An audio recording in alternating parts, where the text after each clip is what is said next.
Assalamualaikum dan salam sejahtera. Saya Syaza bersama rakan saya Faizal, Ikmal dan juga Riyad akan membentangkan topik kami hari ini yang bertajuk Kapitalisme, Sosialisme dan Sekularisme. Kapitalisme.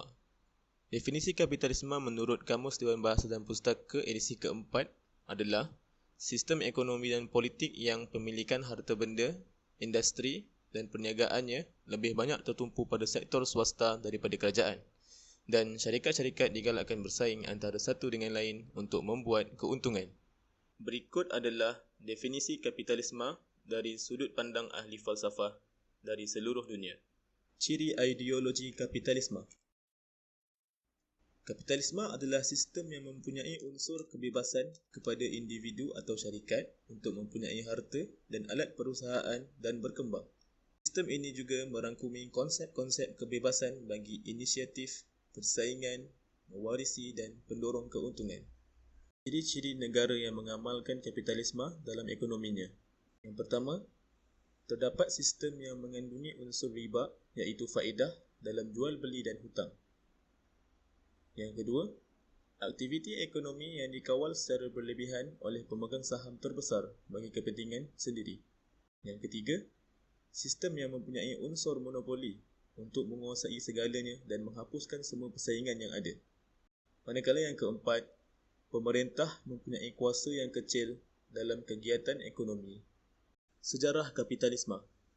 Fahaman kapitalisme muncul di negara-negara Eropah pada abad ke-16 hingga 19. Pada zaman tersebut, wujud tiga golongan iaitu raja dan bangsawan, gereja dan rakyat biasa. Golongan gereja memiliki kekuasaan tertinggi dan mereka mempunyai hak khusus untuk mengatur sistem ekonomi dan politik yang berjalan. Bahkan, mereka dapat membatasi kebebasan setiap individu dalam segala aspek kehidupan. Golongan raja dan bangsawan juga mempunyai hak istimewa, sedangkan golongan rakyat biasa dianggap golongan tanpa hak. Hal ini membuatkan golongan rakyat tertindas. Hasil daripada itu, berlakulah revolusi sehingga banyak berlaku perubahan dari aspek ekonomi. Tokoh yang mengasaskan fahaman ini terdiri daripada ahli-ahli falsafah yang tidak percaya kepada Tuhan. Antaranya ialah Karl Marx, Adam Smith, David Ricardo, Jean-Baptiste John Stuart Mill dan David Hume. Sejarah kapitalisme dunia. Kapitalisme telah bermula di Eropah pada abad ke-16 seperti yang diceritakan sebelum ini. Kapitalisme menjadi dominan di barat semenjak berakhirnya era feudalisme. Penekanan kepada pengeluaran tidak berlaku sehingga kebangkitan zaman perindustrian pada abad ke-19. Fahaman kapitalisme menjadi dominan dan disebarkan ke seluruh dunia menerusi aktiviti penerokaan dan penjelajahan oleh kuasa-kuasa barat. Kajian kes kapitalisme di negara Indonesia. Berdasarkan buku The Rise of Ersatz Capitalism in Southeast Asia 1988 yang ditulis oleh Kunio Yoshihara, Indonesia dituduh mengamalkan apa yang disebut ersatz capitalism, kapitalisme malu-malu. Kunio Yoshihara di dalam bukunya menganggap pertumbuhan ekonomi di Indonesia tidak efisien dan boleh memberi impak besar pada pembangunan ekonomi Indonesia di masa depan. Kunio Yoshihara juga menyatakan bahawa sistem sosial dan politik harus dihapuskan agar kapitalisme yang dinamik bertumbuh. Nasihat Kunio Yoshihara itu kini diikuti oleh Indonesia. Untuk memahami apakah sebuah negara itu bercorak kapitalisme atau sebaliknya iaitu sosialisme, indikator mudahnya adalah dengan melihat pihak mana yang menguasai sektor ekonomi. Jika sektor ekonomi lebih banyak dikuasai oleh swasta, maka negara tersebut cenderung bercorak kapitalisme. Dan jika ekonomi lebih banyak dikendalikan oleh negara, maka lebih bercorak sosialisme. Dengan menggunakan cara di atas, kita dapat menelusuri sejauh mana cengkaman kapitalisme telah menjala ke Indonesia. Dengan hubungan politik yang baik di antara Indonesia dengan negara-negara barat, maka sistem modal asing mula masuk ke Indonesia, khususnya penanaman modal asing iaitu PMA dan hutang luar negeri. Menjelang awal tahun 1970-an, atas kerjasama dengan Bank Dunia, International Monetary Fund IMF dan Asian Development Bank ADB, Intergovernment Group on Indonesia (IGGI) terbentuk untuk membiayai pembangunan di Indonesia. Saat itulah Indonesia dianggap telah mengubah sistem ekonominya dari sosialisme dan lebih ke arah semi-kapitalisme. Impak positif kapitalisme di Indonesia. Pertama, mendorong aktiviti ekonomi negara secara signifikan. Kedua, persaingan bebas yang mewujudkan produk dengan harga mampu milik di Indonesia. Impak negatif kapitalisme di Indonesia. Yang pertama, jurang pendapatan yang signifikan yang menyebabkan golongan bawahan sengsara. Yang kedua, kurangnya sifat kerjasama antara sesama masyarakat. Yang ketiga, dihapuskan pelbagai subsidi secara bertahap. Yang keempat, nilai mata wang rupiah diapungkan setanding dengan mekanisme pasaran. Dan yang terakhir, penswastaan badan usaha milik negara iaitu BUMN yang menyebabkan sistem ekonomi Indonesia menuju ke arah liberal. Kesimpulannya ialah pihak kerajaan perlulah berkolaborasi dan mewajibkan pihak swasta untuk mewujudkan peluang pekerjaan bagi setiap lapisan masyarakat. Dan pihak kerajaan juga perlulah menguatkuasakan undang-undang terhadap majikan yang memberi gaji di bawah paras gaji minimum negara. Sosialisme. Definisi sosialisme menurut Kamus Dewan edisi keempat, teori atau sistem organisasi sosial yang menganjurkan supaya sumber-sumber kekayaan seperti pengeluaran, tanah, modal dan sebagainya dijadikan milik negara untuk dinikmati oleh setiap rakyat dengan sama rata. Sejarah awal sosialisme. Ia merupakan cetusan idea Robert Owen yang merupakan sosialis pertama di dunia. Sosialisme juga bertunjang daripada idea Karl Marx, namun mengalami banyak perubahan dari masa ke semasa. Secara umumnya, sosialisme mencakupi persoalan sosiopolitik, budaya dan falsafah sesuatu bangsa. Tetapi, falsafah sosialisme lebih dikaitkan dengan sistem pengagihan nilai-nilai material dalam masyarakat sebagai landasan utama. Perbezaan antara kapitalisme dan sosialisme. Sosialisme melakukan pembahagian ekonomi yang sama rata kepada semua rakyat. Ianya bertentangan dengan amalan kapitalisme yang lebih mengutamakan kaum pemodal dan mereka diberi hak untuk menguasai, mengaut dan menggunakan keuntungan. Sebaliknya, rakyat yang tidak memiliki modal akan menderita, terabai dan ditindas oleh golongan tersebut. Asas sosialisme. Pertama, keutamaan diberi kepada soal ekonomi iaitu aktiviti manusia yang berkaitan dengan pengeluaran dan pembahagian barang-barang dan perkhidmatan dalam masyarakat.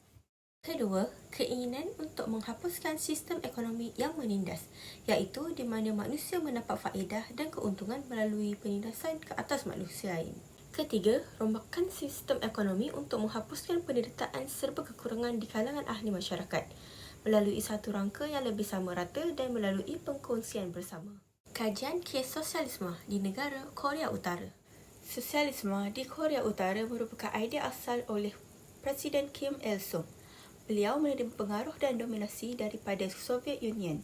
Namun, sosialisme di Korea Utara bertukar menjadi pengaruh dan ideologi peribadinya sendiri. Kemudian, lahirnya ideologi Jucheism atau Kim Il-sungism, hasil cantuman percaya kepada kebolehan diri sendiri yang disebabkan dengan ciri-ciri peribadi Presiden Kim Il-sung.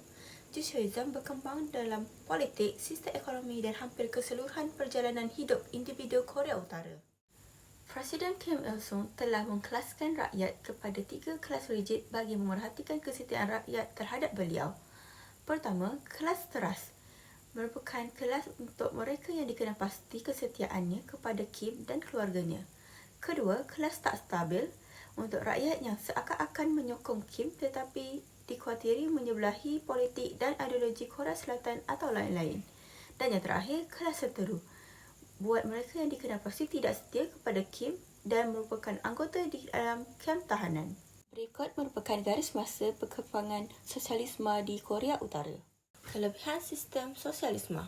Pertama, semua kegiatan ekonomi dikendalikan oleh pemerintah sehingga pemerintah mudah melakukan kawalan atau pengawasan. Kedua, tiada jurang ekonomi yang berbeza di antara anggota masyarakat. Yang terakhir, pemerintah mudah dalam mengatur dan melakukan pembentukan harga pasar atau barang dan jasa. Manakala kekurangan sistem sosialisme ialah melemahkan bahkan mematikan inisiatif dan kreativiti individu.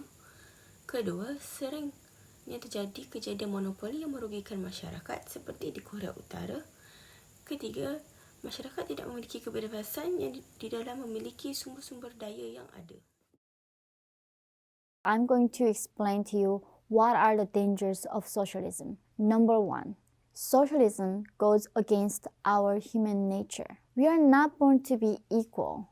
That is not in our nature. Look at even animals, they compete. Imagine just like right now you sit there, even if you work so hard and your neighbor doesn't work at all. But at the end of the day, you get paid equally by the government. Why do you work? Why would you work hard? There's no incentive for you to work. And this is socialism system that we reward people equally despite whatever they do or how hard they work. It doesn't matter in that system. And therefore, people become lazy. I'm sorry to say that, but I am coming from North Korea. I saw what it did to people. The dangers of socialism, number 2, there is no room for outliers. People we call outliers are the people who are so brilliant. They are exceeding in their field and so much is superior than their peers. Like people like Bill Gates or Steve Jobs. There is no Bill Gates in North Korea. There's no Steve Jobs in North Korea because the system doesn't allow it. But if we don't have these leaders, thought leaders or industry leaders, then the jobs don't get created. That means we don't get incomes. There's no spending. Then what it does at the end of the day is like bring us only poverty. And we all suffer because of that. So in the socialist system, the people who only get rewarded are the people who is only loyal to the system. Not the people who is trying to make things better for the people or none of that. And because of the people who gets benefited by the system and they have incentive to keep the system going and only keeping this status quo, any absolute power become corrupt. And that is the nature of absolute power. That is why the socialism always brings poverty at the end, because the people who works hard in making things better, they do not get incentives. This is dangerous because it leads to poverty and destruction of everything. Number 3, the government dictates all your decisions. In socialist system, your life is determined by the government. The government decides what kind of haircut you can have, what clothes you can wear, what movie you can watch, what songs you can listen to. Literally, everything is determined by the government. When you are born in North Korea or socialist system, you are not the owner of yourself. You are owned by the state. That's what I was. I was never owned myself when I was in North Korea. In socialist system, 0 questions are asked. If you question anything about the system, of course you all know that the result is going to be firing squad or sending to concentration camp. Number 4, socialism eliminates diversity of ideas and thoughts. One example, in capitalism, socialists can coexist and even thriving. Look at Bernie Sanders. He is worshipped by all these young people. But let me tell you, in socialism, if you are a capitalist, you are going to be executed. This is a reality. The fact that some of you can worship socialism is because of all this capitalism and freedom of speech that we have. This is a luxury for us to even think differently than our peers. So let me give you an example. When Kim Jong-un executed his own uncle, Jang Song-taek, his crime was, one of the crimes he said was he was a capitalist. He was corrupted by this ideology called capitalism. And because of his crime, supposedly crime that Kim Jong-un, the North Korean regime, killed 3 generations of his family, and more than that actually, more than 10,000 people sent to concentration camp because of this one person crime. This is called guilt by association. A lot of you ask me, like, why there's no revolution in North Korea? If you rebel, if you say something bad things about the ideology or the regime, what that does is not only taking your life away, but 3 generations of your family life as well. And this is what it comes to absolute power. Lastly, number 5, there is a huge difference between equality in outcomes and equality in opportunities. Equality in opportunities is in countries like America. Despite my gender, my race, or my skin color, as long as I am competent and working hard, I can pursue pretty much all the jobs. I cannot pursue presidency because I wasn't born in this country, but all other jobs I can pursue. And that is why there is, outliers like Barack Obama. He became president despite his gender, despite his color of his skin, whatever we call, he got the same equal opportunity. But that can never happen in socialist paradise, what is called North Korea. If you are not born in the right family, nobody gets to be president of North Korea.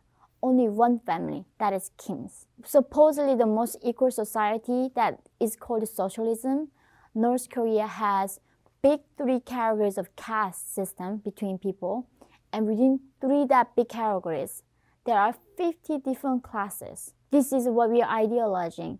Socialism is the most unequal system that you can imagine as a human being. So rather we pursue inequality of outcomes, we must pursue equality in opportunities. So this, regardless of whatever backgrounds we have, as long as we are willing to be responsible and working hard, we can do whatever we want to do in this freedom.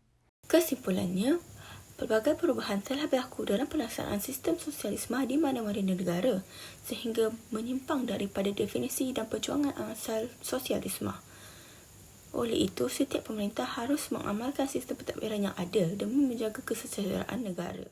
Topik seterusnya ialah sekularisme.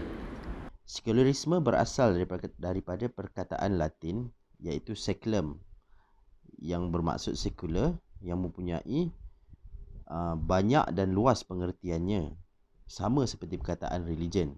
Jadi untuk dimudahkan, sekularisme merujuk kepada masa dan tempat. Huraian masa ialah ia bersifat kekinian, dan tempat pula ialah dunia yang bersifat keduniaan. Jadi sekularisme merupakan sistem etika dan falsafah bertujuan memberi interpretasi atau pengaturan kepada kehidupan manusia tanpa kepercayaan kepada Tuhan dan kitab suci atau kehidupan di kemudian hari.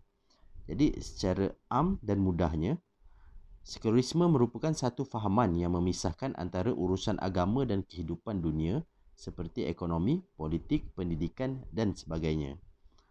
Seterusnya kita akan tengok pada permulaan dan sejarah fahaman sekularisme. Sebelum kita pergi lebih lanjut, salah satu tanggapan adalah fahaman sekularisme merupakan konspirasi barat untuk meracuni fikiran umat Islam serta menghancurkan agama Islam.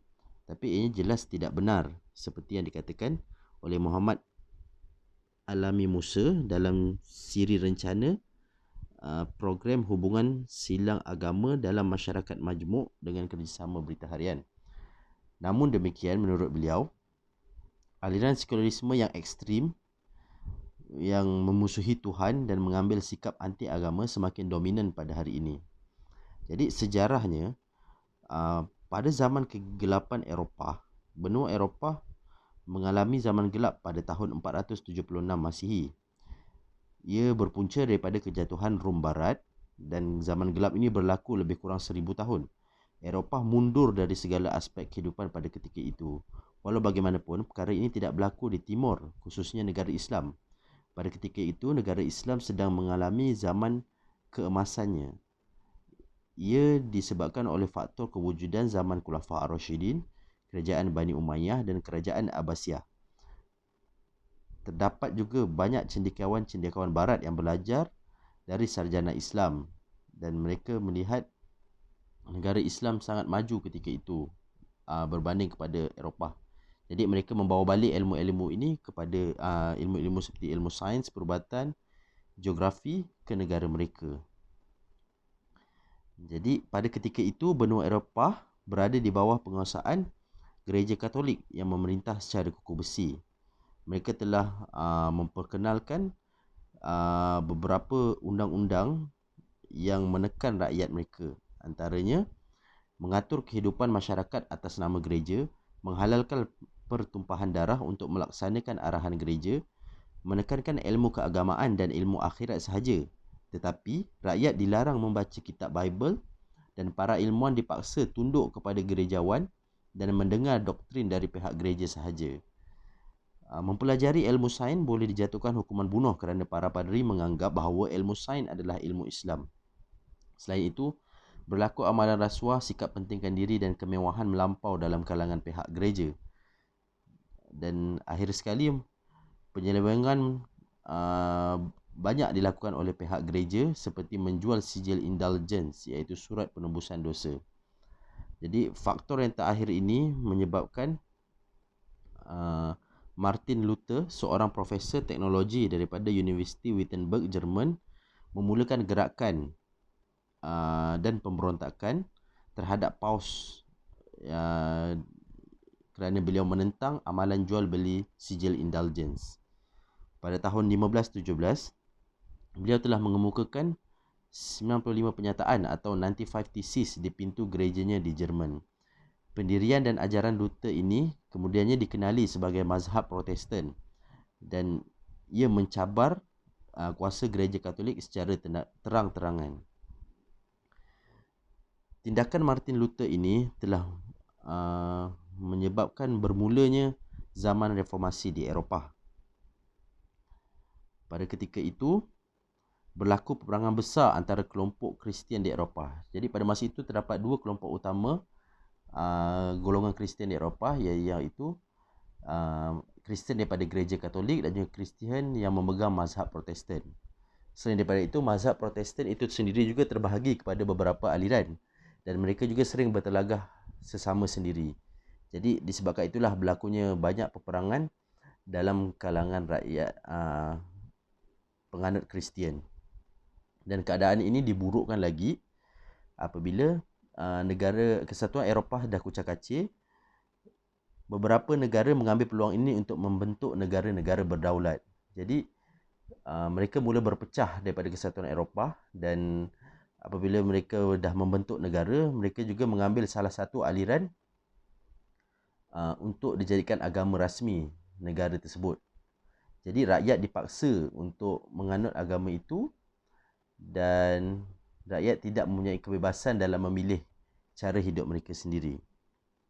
Jadi kesannya peperangan tersebut berlanjutan sehingga 150 tahun dan menyebabkan ekonomi di Eropah hampir lumpuh. Jadi sejarah hitam ini menyebabkan para cendekiawan memulakan gerakan untuk mengasingkan agama daripada sistem politik dan pemerintahan negara. Jadi dari sinilah lahirnya fahaman sekularisme dengan tujuan untuk menyelamatkan benua Eropah daripada kehancuran disebabkan oleh golongan agama itu sendiri. Jadi, 3 ciri utama bagi fahaman sekularisme ini adalah pertama, disenhancement of nature, iaitu membebaskan alam dan manusia dari unsur ketuhanan. Kedua, desacralization of politics, menghapuskan unsur agama daripada kuasa politik dan pemerintahan. Dan ketiga, deconsecration of values, mengubah pemahaman terhadap nilai-nilai diri dan kehidupan yang berteraskan agama kepada pemikiran yang lebih terbuka dan pasti. Terusnya kita akan melihat aplikasi sekularisme di dalam dua buah negara iaitu Perancis dan Turki supaya kita dapat lihat dengan lebih jelas apakah impak dan kesan sekularisme terhadap negara itu sehingga ke hari ini. Bagi sekularisme di Perancis, setelah benua Eropah berpecah, Perancis membentuk sebuah negara berdaulat pada tahun 1987. Dan ketika itu, mereka masih berada di bawah penguasaan gereja Katolik. Permulaan revolusi Perancis pada 1789 menyebabkan berlaku banyak perubahan polisi negara, termasuklah pemisahan antara urusan gereja dan urusan negara pada tahun 1795. Di sini mereka menggunakan ideologi sekularisme, tapi hanyalah untuk jangka masa yang pendek. Kerana pada tahun 1801, Napoleon telah menjadi pemimpin negara dan menaikkan Perancis ke zaman kegemilangannya. Dan beliau juga telah mengembalikan gereja Katolik sebagai pusat pemerintahan utama negara. Sepanjang pemerintahan Napoleon, gereja Katolik adalah kuasa tertinggi di Perancis. Dan apabila Napoleon jatuh disebabkan oleh beberapa siri penjajahan oleh Kesatuan Rusia, sistem Gereja Katolik telah dimansuhkan. Kemudian perubahan polisi di Perancis telah berlaku di mana pada tahun 1905 French Law on the Separation of the Church and State telah ditandatangani oleh pemimpin Perancis.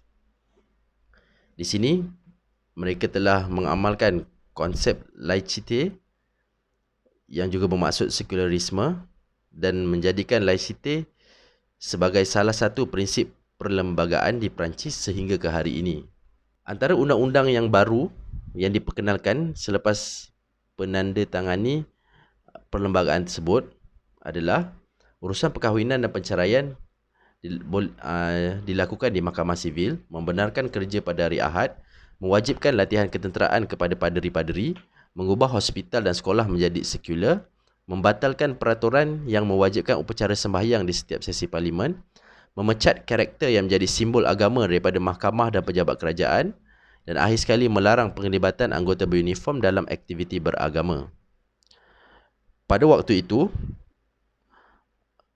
kebanyakan masyarakat Perancis adalah beragama Kristian, iaitu lebih daripada 80% beragama Kristian dan selebihnya sama ada tiada agama atau menganut agama lain. Walau bagaimanapun, untuk Perancis pada hari ini, disebabkan kehadiran imigran dan penyebaran agama, telah banyak fahaman agama yang masuk ke dalam negara Perancis, di mana pada hari ini hanya tinggal 50% sahaja golongan Kristian dan lebih daripada 40% adalah golongan etis atau tiada agama. Disebabkan pengamalan sekularisme sejak tahun 1905 oleh rakyat Perancis berkulit putih, mereka telah hilang identiti bangsa mereka sendiri.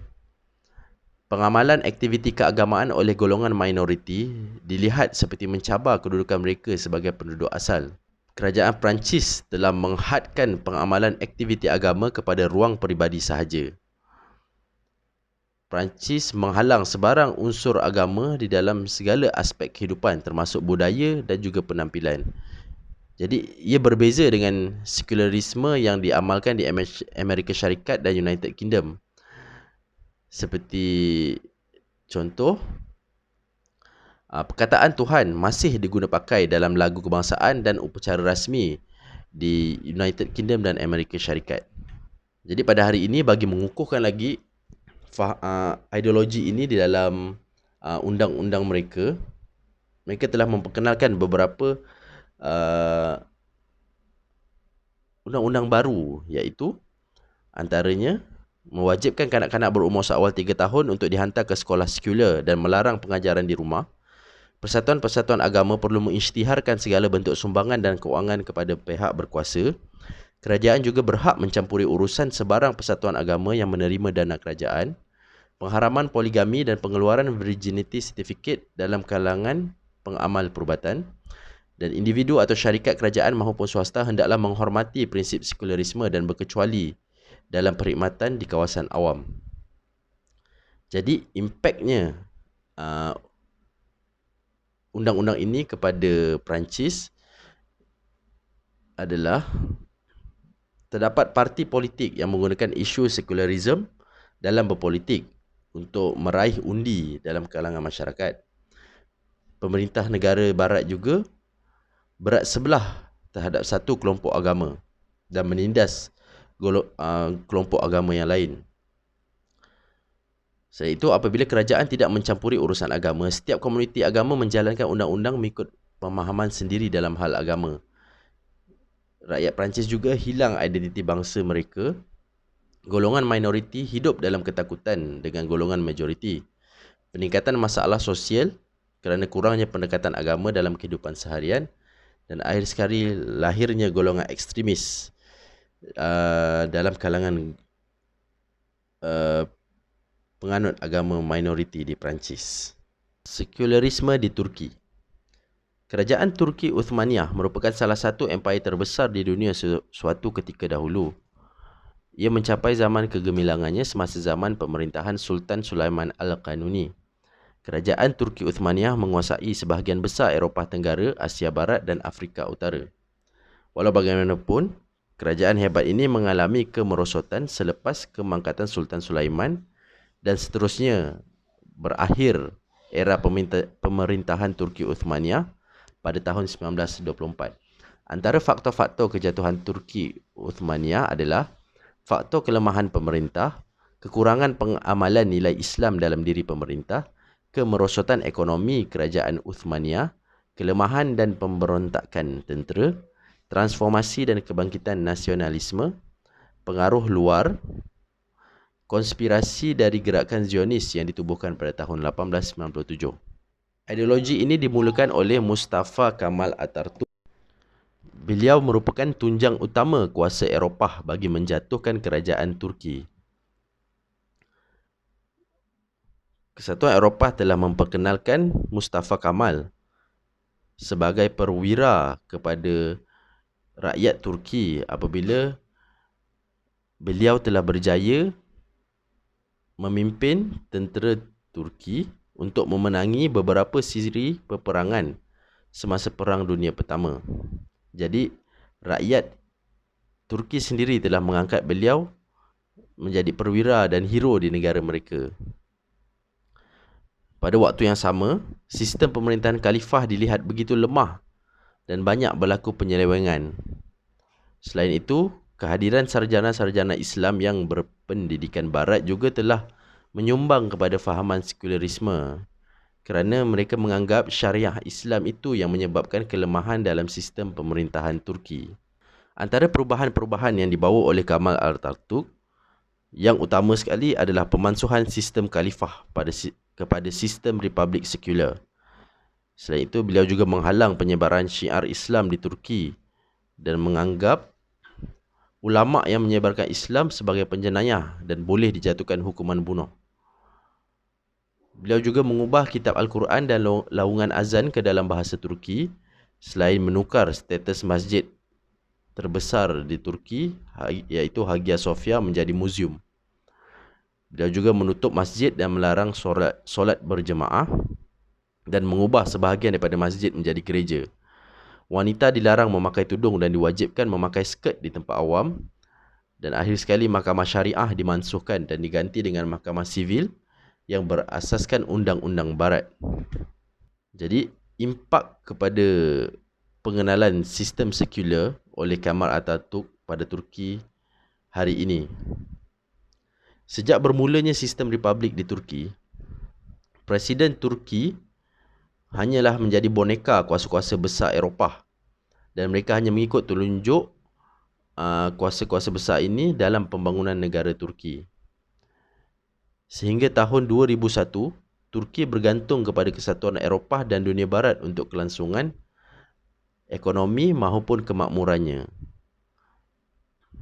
Walau bagaimanapun, kemelesetan ekonomi pada tahun 2001 menjadi titik permulaan perubahan kepada negara Turki. Apabila Recep Tayyip Erdogan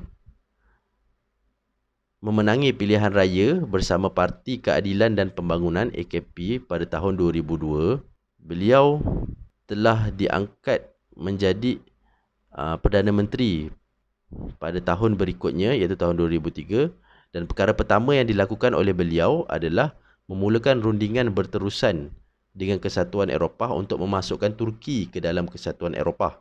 Walaupun secara geografinya Turki adalah sebahagian daripada Eropah dan kuasa imperialisme ini telah lama mencampuri urusan pemerintahan Turki, permohonan Erdogan untuk menjadikan Turki sebagai anggota Kesatuan Eropah dipenuhi dengan pelbagai syarat dan halangan oleh negara-negara utama. Jadi di sini pihak Turki sedar akan permainan negara-negara utama. Jadi setelah berbincang lebih daripada 10 tahun, Erdogan menghentikan rundingan pada tahun 2016. Dari situ, Erdogan mula membina kekuatan sendiri baik dari segi ekonomi, geopolitik maupun ketenteraan. Erdogan telah memperkenalkan langkah dan polisi baru bagi membentuk jati diri Islam dan kebangsaan di dalam diri rakyat Turki. Tindakan Erdogan dan partinya AKP ini dilihat sebagai satu langkah politik yang bijaksana kerana ia bukan sahaja berjaya menarik sokongan golongan Islamis, tapi pada masa yang sama telah menarik golongan nasionalis Turki yang kemudiannya berjaya meminggirkan golongan kiri dan sekularis yang dilihat semakin lemah dan tersingkir.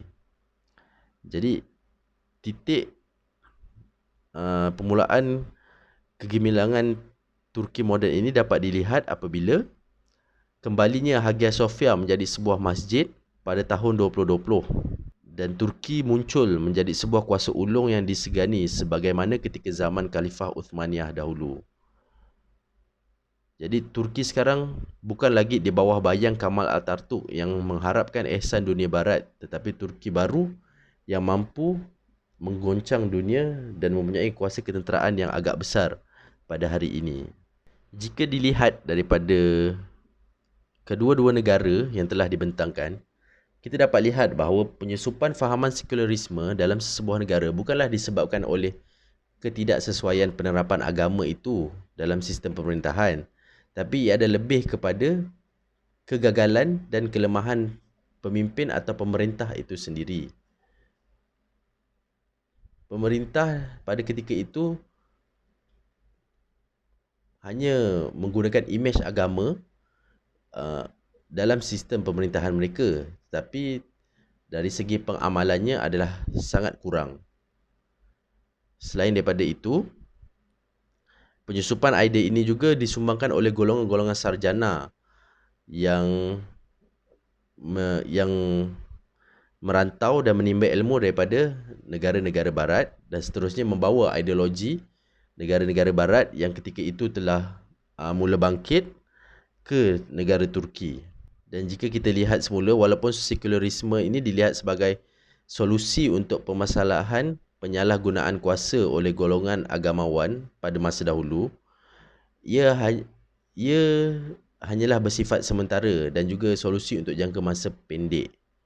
Penerapan fahaman ini secara kekal menyebabkan masyarakat tempatan kehilangan identiti bangsa dan pemerintah negara terpaksa mendapatkan bantuan luar dalam membangunkan negara.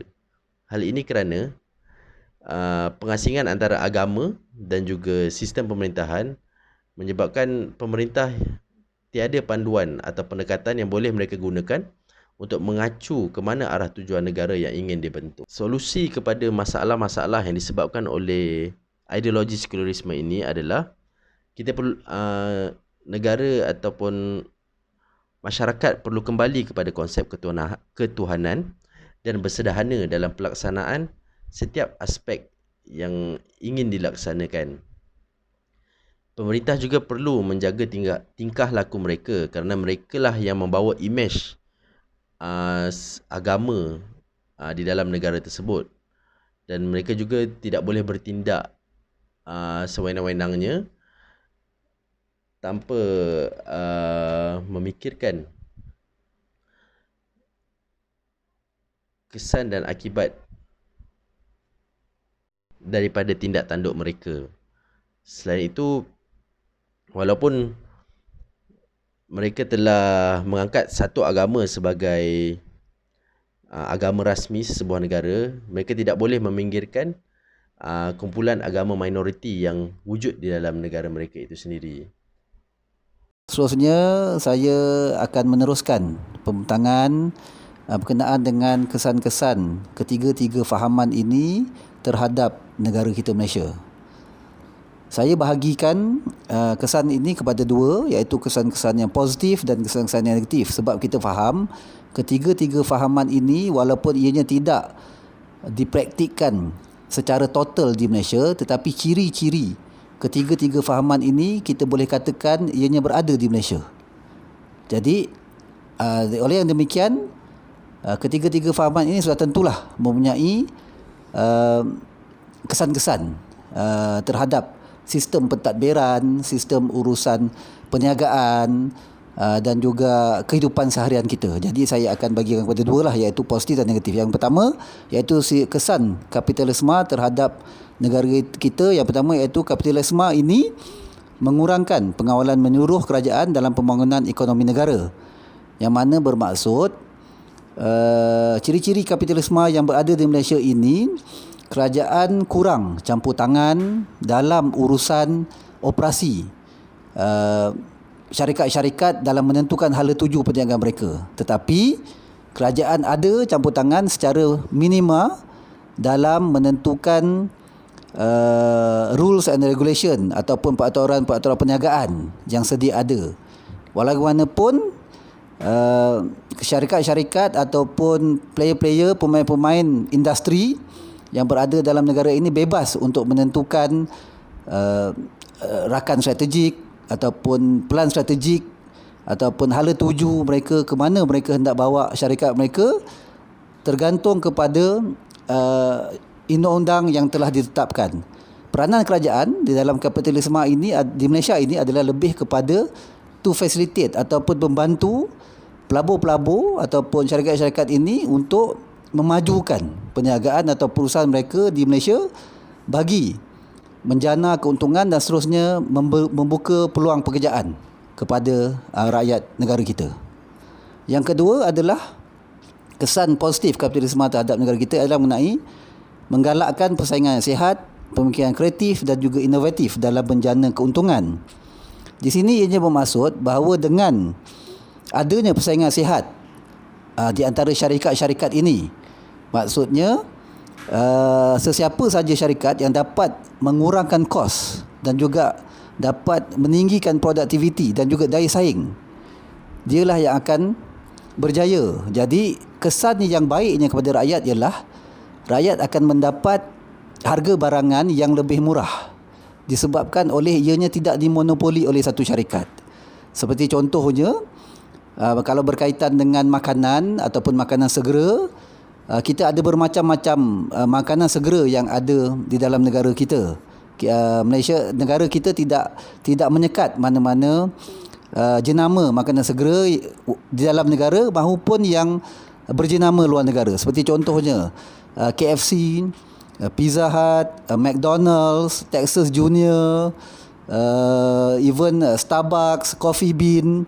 So dengan adanya persaingan-persaingan ini, yang mendapat manfaatnya adalah rakyat, kerana mereka akan sentiasa cuba untuk mengurangkan harga ataupun memberi perkhidmatan yang terbaik supaya mereka rakyat Malaysia dapat membeli ataupun menikmati makanan-makanan ini dan seterusnya mereka dapat menjana keuntungan. Jadi oleh sebab itu ianya akan menggalakkan lebih banyak persaingan sihat, pemikiran kreatif tentang bagaimana mereka nak market their products dan juga inovatif dalam mereka cari jalan untuk menjana keuntungan.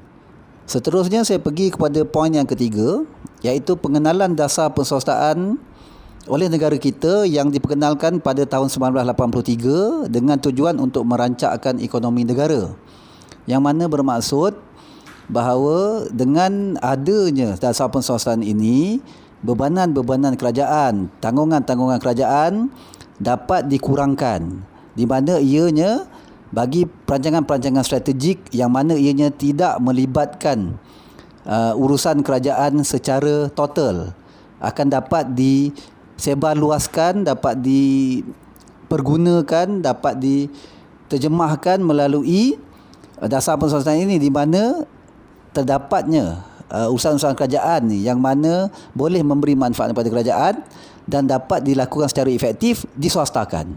Seperti contohnya, dahulu ianya adalah lembaga elektrik negara, tetapi melalui dasar perswastaan ini dah tukar kepada Tenaga Nasional Berhad.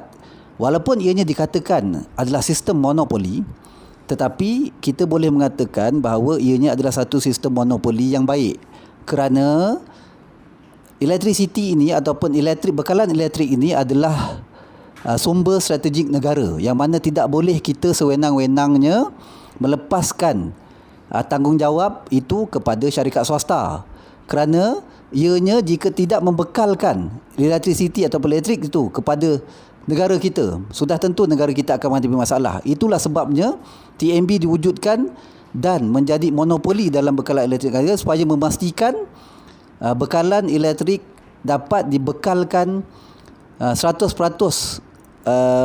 ke dalam seluruh negara Malaysia ini tanpa adanya gangguan ataupun ancaman daripada pihak luar. Seperti contohnya macam saya bagi tadi, sekiranya bekalan elektrik ini diswastakan oleh syarikat luar dan syarikat daripada negara A ataupun negara B, sudah tentulah negara ini apabila ada mempunyai masalah dengan negara kita, ianya akan menggunakan alasan ini untuk tidak membekalkan elektrik dan sudah tentu ia akan mendatangkan masalah. Itulah sebab saya kata tadi, walaupun TNB ini kita kenali sebagai yang monopoli, tetapi memandangkan ianya adalah sumber strategik negara, ianya adalah satu bentuk monopoli yang baik. Seterusnya saya pergi kepada kesan kapitalisme terhadap negara kita yang mempunyai kesan-kesan yang negatif. Okey, seperti yang kita tahu bahawa dengan adanya sistem ciri-ciri kapitalisme terhadap negara kita ini, ianya akan mewujudkan golongan kartel yang kita sebut tadi yang memonopoli dalam sesuatu bidang ataupun satu urusan. Seperti contohnya, kalau kita berada dalam sektor pembinaan, kalau kita perasan agak kebelakangan ini harga-harga barang-barang pembinaan melambung. Seperti contohnya harga besi, harga simen. Seperti tuan-tuan maklum, untuk simen ini sebenarnya di dalam negara kita pengeluarnya cuma ada 3 atau 4 pemain industri saja. Dan di kalangan mereka ini, kita boleh katakan mereka ini adalah kartel kepada pengeluaran simen, kerana harga simen ini sudah tentulah dikawal sepenuhnya oleh mereka ini. Mereka yang akan menentukan turun naik harga simen. Jadi dengan adanya ciri-ciri kapitalisme pasaran bebas di negara kita akan mewujudkan golongan-golongan ini. Bukan simen saja, even waste paper juga adanya golongan kartel. Kerana untuk kita menghasilkan kilang kertas, untuk menghasilkan kertas, untuk menghasilkan kotak, memerlukan waste paper. Waste paper ini juga tuan-tuan puan-puan juga dikawal oleh kartel sebenarnya. Seterusnya saya pergi kepada kesan kapitalisme yang kedua, iaitu penghapusan subsidi kepada rakyat atas alasan pasaran bebas. Jadi sebenarnya dengan adanya ciri-ciri kapitalisme dalam pentadbiran negara kita, dalam urusan pentadbiran dan juga urusan perniagaan, subsidi-subsidi yang sedia ada yang pada waktu ini diberi oleh pihak kerajaan, kemungkinan besar pada masa-masa hadapan akan ditarik balik ataupun dihapuskan. Seperti mana waktu sekarang ini kita menikmati subsidi minyak, subsidi beras, subsidi bawang, subsidi minyak masak. Jadi harga-harga ini dapat dikawal oleh pihak kerajaan melalui pemberian subsidi, di mana syarikat-syarikat ini tidak bebas untuk menentukan harga kerana ditetapkan oleh pihak kerajaan. Tetapi sekiranya kesan-kesan ini diteruskan ataupun ciri-ciri ini diteruskan, sudah tentu subsidi ini pada masa hadapan akan ditarik balik dan juga dihapuskan. Dan tentunya kesan yang lebih besar ialah bukan kepada syarikat tetapi kepada kita semua, iaitu rakyat negara Malaysia. Seterusnya saya pergi kepada kesan sosialisme terhadap negara kita. Yang pertama, itu kesan positif sosialisme terhadap Malaysia adalah campur tangan pemerintah dalam pentadbiran negara bagi menentukan kestabilan harga seperti pelaksanaan cukai dan kota Bumi Putra. Yang ini seperti mana yang saya sebut, bahawa kerajaan campur tangan dalam urusan pentadbiran, tetapi ia lebih kepada pelaksanaan cukai. Seperti contohnya cukai korporat 24% yang dikenakan terhadap syarikat, di mana melalui cukai inilah duit-duit ini dikumpul, dimasukkan kepada kumpulan wang yang disatukan di Kementerian Kewangan. Duit ini akan digunakan untuk membantu rakyat, seperti mana baru-baru ini diumumkan penjana prihatin, program MyStep yang mana ianya untuk membantu golongan-golongan belia dan golongan-golongan yang memerlukan untuk meneruskan kehidupan seharian, terutamanya selepas pandemik COVID-19 ini. Kerajaan juga campur tangan melalui penetapan kota Bumiputera sebanyak 30%, terutamanya bagi syarikat-syarikat yang melabur, syarikat luar negara dan juga syarikat yang melabur ke dalam negara ini. Jadi 30% pegangan Bumiputera di dalam syarikat hendaklah diadakan sebelum syarikat itu dapat didaftarkan kepada SSM ataupun Suruhanjaya Syarikat Malaysia. Jadi ini bagi memastikan golongan-golongan yang memerlukan ini tidak terpinggir dari arus pembangunan dan juga arus pemodenan negara ini. Seterusnya yang kedua ialah kesan-kesan ataupun ciri sosialisme memberi kesan terhadap negara kita melalui mengelakkan dominasi satu pihak yang membawa kepada ketidaksamarataan. Yang ini bermaksud bahawa dengan adanya campur tangan kerajaan dalam urusan tertentu, seperti contohnya dalam menentukan harga siling ataupun harga lantai, terutamanya apabila di musim-musim perayaan, sudah tentulah ianya dapat membantu rakyat untuk menikmati harga-harga barangan yang lebih murah dan ianya tidak melambung tinggi apabila tibanya musim perayaan. Jadi semua rakyat negara ini akan menikmati harga berpatutan. Harga yang berpatutan. Seterusnya ialah poin yang kedua adalah mengelakkan dominasi satu pihak yang membawa ketidaksamarataan. Yang ini bermaksud bahawa dengan adanya campur tangan kerajaan dalam menentukan hala tuju dan juga kestabilan harga, seperti contohnya terutamanya apabila tiba musim perayaan, terutamanya kita yang akan menyambut Aidilfitri lebih kurang sebulan, seminggu lagi, sudah tentulah harga barangan akan melambung tinggi.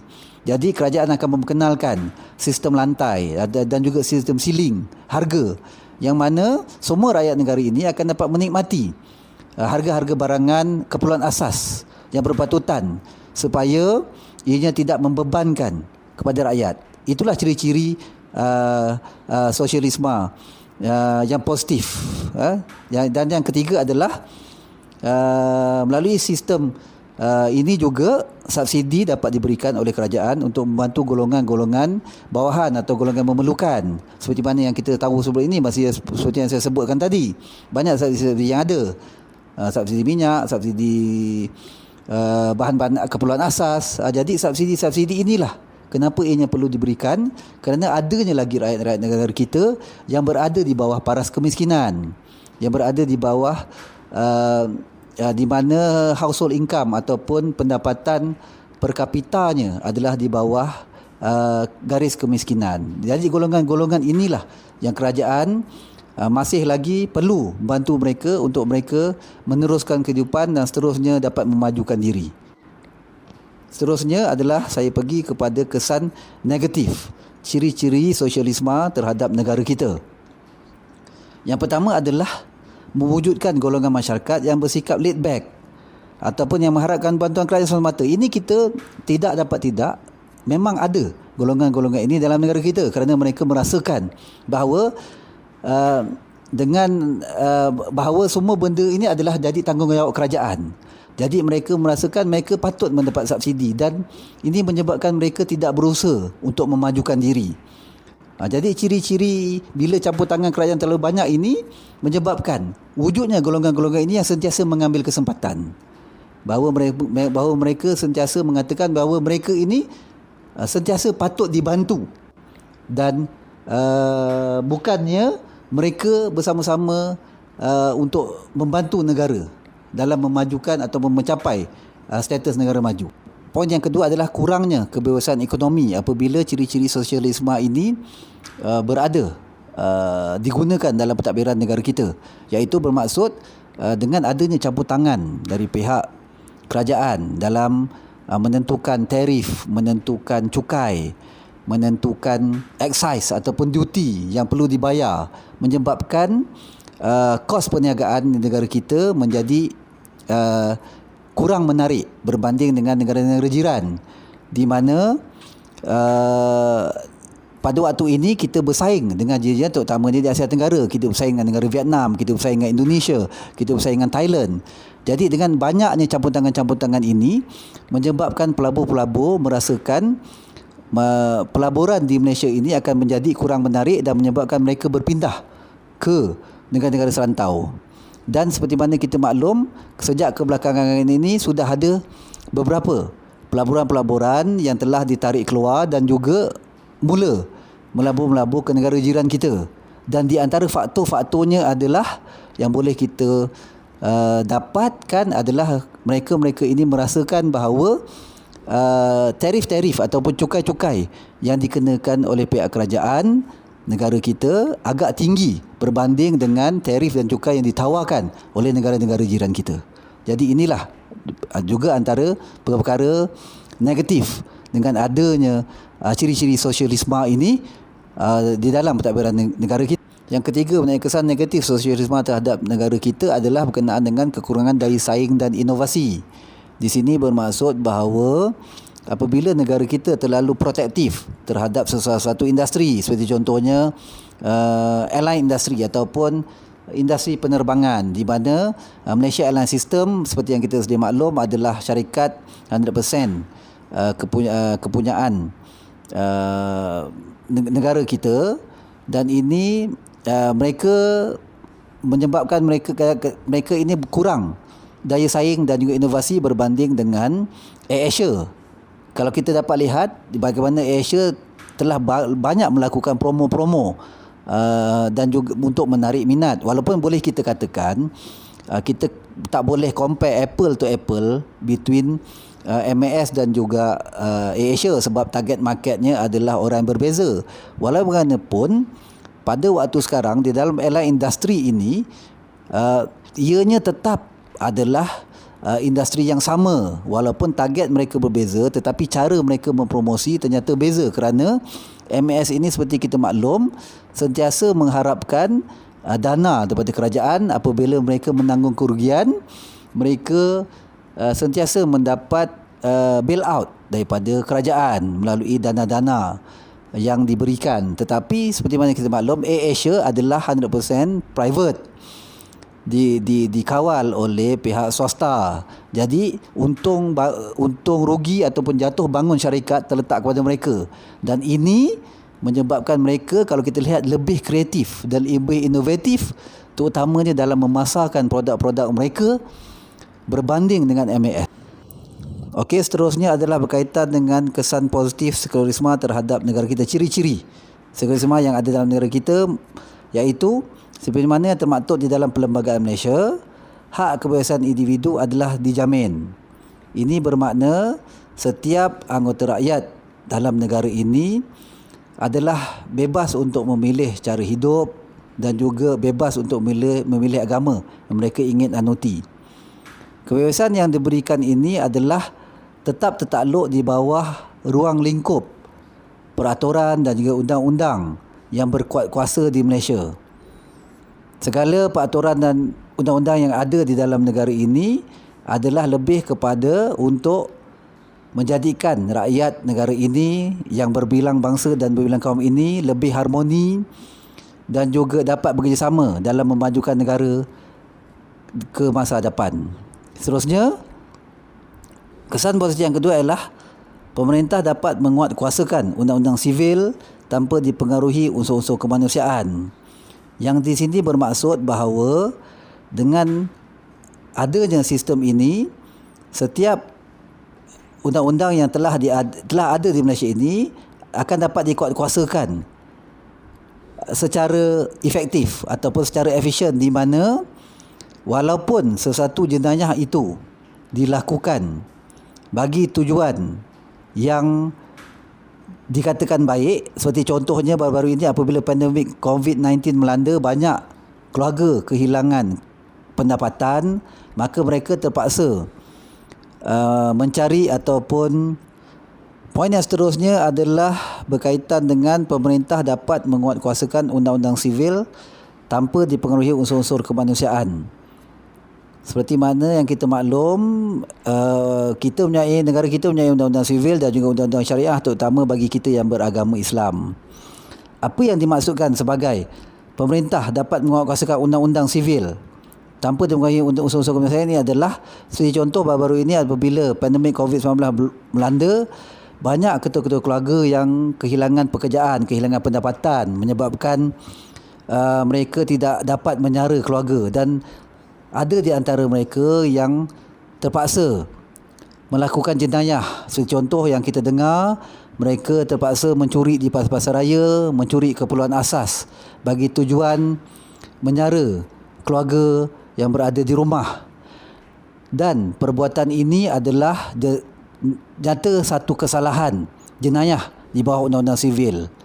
Walaupun tujuan mencuri ini adalah bagi tujuan kemanusiaan, adalah untuk menjara keluarga yang berada di rumah, tetapi disebabkan oleh penguatkuasaan undang-undang itu dapat dilaksanakan, memandangkan kesalahan mencuri itu adalah dianggap satu kesalahan jenayah. Walaupun ramai yang menganggap ini adalah satu undang-undang yang berat sebelah, tetapi di dalam undang-undang sivil ianya adalah perlu, kerana kesalahan tetap kesalahan, kerana nobody is above the law. So ianya dapat dilaksanakan di dalam negara kita selama ini sehinggalah ke hari ini. Seterusnya, kesan negatif sekularisme terhadap negara kita adalah ianya akan melahirkan masyarakat yang memisahkan agama dari kehidupan. Seperti mana kita maklum bahawa ajaran sekularisme ini, mereka menganggap bahawa agama ini, urusan-urusan agama ini banyak menyusahkan dan menjadi penyebab penghalang kepada kemajuan. Itu sebab di negara kita ini juga wujudnya golongan-golongan ini yang menganggap bahawa semua benda ini hanyalah perlu diselesaikan melalui pemikiran secara saintifik dan juga penggunaan akal, tanpa merujuk kepada mana-mana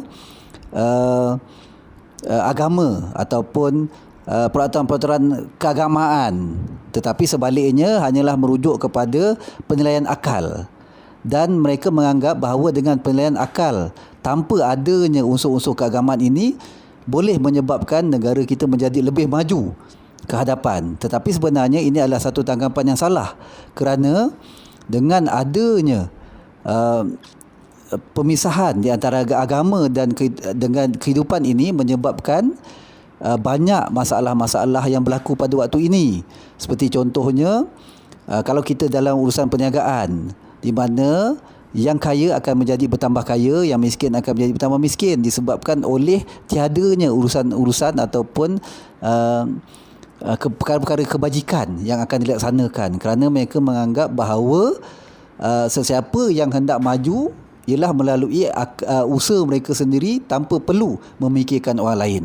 Jadi inilah kesan-kesan negatif sekularisme yang pertama. Yang keduanya, ia akan melahirkan individu yang mementingkan urusan keduniaan dalam urusan negara. Jadi telah terdapatnya wujudnya golongan-golongan ini dalam pentadbiran negara kita, even pada waktu dulu dan juga waktu sekarang. Kalau kita lihat, banyak kenyataan-kenyataan ataupun perkara-perkara yang menyentuh tentang kehidupan beragama, yang mana mereka mengatakan bahawa kehidupan beragama ini dalam pentadbiran pentadbiran kerajaan akan menyebabkan negara kita tidak dapat melonjak ke hadapan ataupun maju ke hadapan, kerana dengan kehidupan beragama ini akan menyebabkan pemikiran kita menjadi lemah, kerana kita akan dikongkong dengan peraturan-peraturan beragama. Dan saya percaya bahawa sebenarnya tak ada satu agama pun di dunia ini yang menyuruh penganutnya ataupun pengikutnya supaya berpeluk tubuh dan juga tidak memajukan diri. Terutamanya bagi agama Islam, sentiasa di dalam ayat Al-Quran dan juga hadis-hadis sahih menyatakan bahawa kita hendaklah sentiasa berusaha dan berikhtiar supaya kita ini dapat memajukan diri. Seperti contohnya Rasulullah SAW telah bersabda bahawa hendaklah kamu beribadat seperti kamu hendak mati pada esok hari, dan carilah rezeki seperti kamu hendak hidup 1000 tahun lagi. Jadi itulah pentingnya urusan-urusan agama ini tidak boleh dipisahkan daripada urusan-urusan kehidupan kita seharian. Dan seterusnya, wujudnya statement-statement atau pernyataan-pernyataan dengan bahawa matlamat menghalalkan cara. Apa yang dikatakan matlamat menghalalkan cara ini ialah apabila wujudnya golongan sekularisme ini, mereka bermatlamat bahawa duit ataupun keuntungan itu adalah perkara utama. Cara mereka mendapatkan ataupun mencapai matlamat itu tidak dikira, walaupun mereka mencapai matlamat itu dengan cara yang salah, walaupun mereka mencapai matlamat itu dengan menindas golongan pekerja, ataupun mereka mendapatkan dia melalui cara yang salah, tender-tender melalui cara rasuah. Tetapi asalkan mereka mendapat keuntungan, mereka tidak kira. Jadi dengan adanya sistem sekularisme ini menyebabkan golongan-golongan ini memisahkan agama. Kerana dia agama, perkara-perkara penindasan, perkara-perkara rasuah ini adalah menjadi satu kesalahan. Tetapi apabila telah dipisahkan, maka perkara ini dipraktikkan, menyebabkan mereka tidak mengambil kira faktor-faktor berikut, kerana di dalam matlamat mereka ataupun objektif mereka, duit ataupun keuntungan itulah yang menjadi objektif utama. Seterusnya saya terus kepada cara menangani ketiga-tiga fahaman ini. Jadi bagi cadangannya ialah bagi menstabilkan kesan di antara ketiga-tiga fahaman ini adalah disarankan supaya kita kembali kepada fitrah asal kewujudan manusia, iaitu fitrah beragama. Kerana dengan agama lah akan membantu manusia ini menjadi manusia yang lebih baik. Kerana di dalam agama itu terdapatnya peraturan-peraturan atau undang-undang yang membantu manusia. Dan saya percaya setiap agama menekankan kesamarataan sama manusia ataupun keadilan. Di dalam Islam lebih kepada keadilan, kerana kesamarataan itu sebenarnya hampir tidak boleh dicapai, kerana tetap akan ada dalam dunia ini manusia yang akan lebih daripada satu golongan yang lain. Seperti contohnya akan ada manusia yang kaya dan akan ada manusia yang miskin. Walaupun apabila kita ada kehidupan beragama, seperti contohnya dalam Islam menekankan bahawa walaupun kita kaya, tetapi kita hendaklah membantu golongan miskin. Itulah yang baru dikatakan adil, iaitu yang kaya membantu yang miskin. Jadi apa yang kita cari ialah keadilan sesama manusia. Dan sebagai juga umat Islam, perkara ini turut disebut dalam Al-Quran dan hadis-hadis sahih. Banyak sangatlah. Jadi saya ingat saya tidak perlu untuk cerita lebih lanjut mengenai kehidupan beragama ini, kerana saya pasti kesemua kita memang mengamalkan perkara-perkara yang disebutkan tadi. Dan yang terakhir adalah kesimpulan terhadap apa yang telah dibentangkan oleh semua pembentangan ketiga-tiga rakan saya dan juga saya tadi, ialah ketiga-tiga fahaman ini mempunyai kebaikan dan keburukan yang tersendiri seperti yang telah disebutkan tadi. Dan setiap negara yang mengambil pendekatan dan mengaplikasikan setiap fahaman ini adalah mengikut acuan dan kesesuaian negara masing-masing. Seperti contohnya tadi, apabila kapitalisme di Indonesia, tentulah cara kapitalisme di Indonesia itu berbeza dengan kapitalisme di negara lain, kerana ianya disesuaikan dengan